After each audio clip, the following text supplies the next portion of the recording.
कढई तापायला ठेवल्या.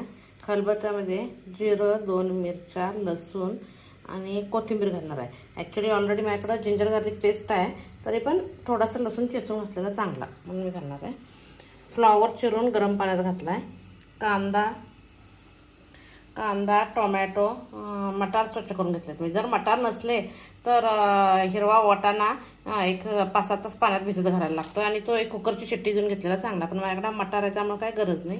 बटाटा, बीन्स, कॅरेट एवढं चिरून घेतलंय. आता तेल तापायला ठेवते. कमी तेलात करायचं, जास्त तेल वापरू नये, आरोग्याला चांगलं नाही. आणि आता हे 4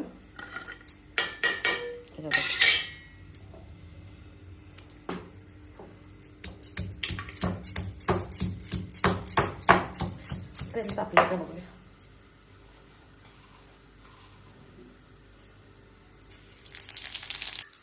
गॅस बारीक करते.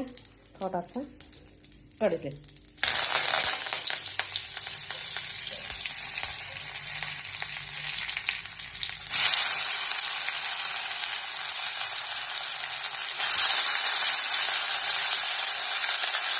कांदा छान भाजू द्या. कांदा 1-2 मिनिटं भाजू द्यायचा. आणि त्याच्यानंतर बाकीच्या भाज्या घालायच्या. तोपर्यंत ठेचून घ्या.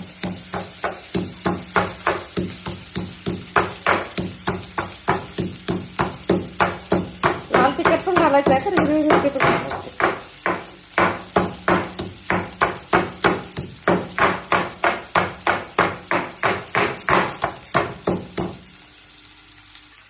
आता ह्याच्यात हळद घालायची.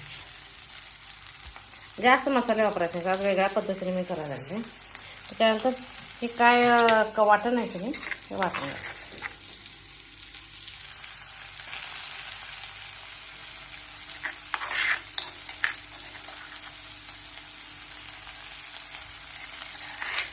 मी शक्यतो मिक्सर वापरत नाही.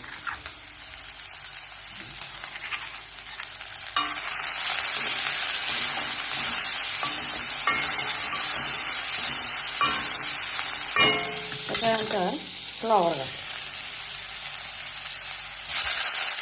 आता गॅस मोठा केला आहे.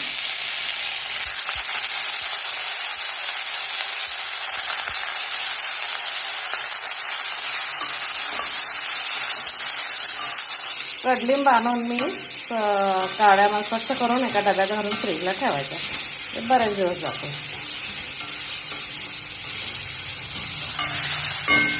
आता ग्रीन पीस, आलूगड्डे, बीन्स, कॅरेट सगळं घाला आणि 1-2 मिनिटं चांगलं फ्राय करा.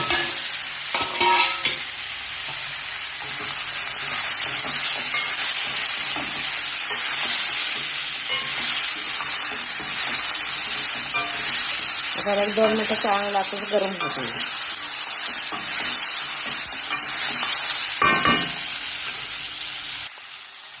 आता गॅस बारीक करते. चवीनुसार मीठ,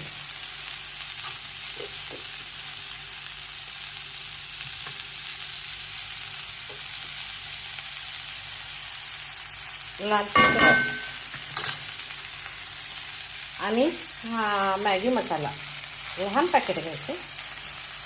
बाकी काय मसाला घ्यायचा आणि थोडंसं भाजलेल्या शेंगदाण्याचं कूट. म्हणजे सगळं छान पैकी मिक्स करायचं.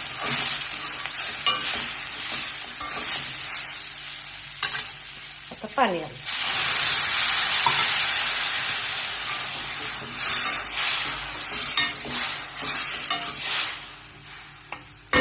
अजून थोडंसं पाणी घालते.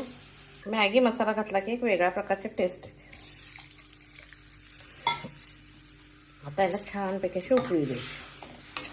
वरनं थोडीशी लागली तर कोथिंबीर घालायची. कोथिंबीर ऑलरेडी आपण चेचताना घातली आहे. वरनं थोडीशी कोथिंबीर घालायची. 10 मिनिट आता शिजत आहे बघूया.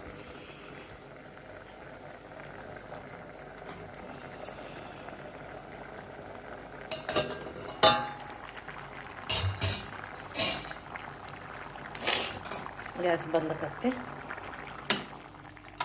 मस्तपैकी शिजले गेले. आता ह्याच्यावर थोडीशी कोथिंबीर.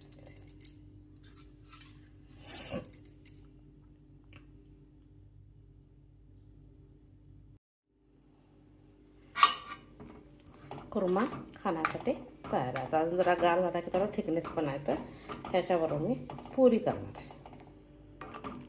पुरी चपाती गव्हाच्या पिठाची पुरी करणार, आम्ही मैदा वापरत नाही. गव्हाच्या पिठाची पुरी करणार. माझी रेसिपी आवडत असेल तर लाईक शेअर करा.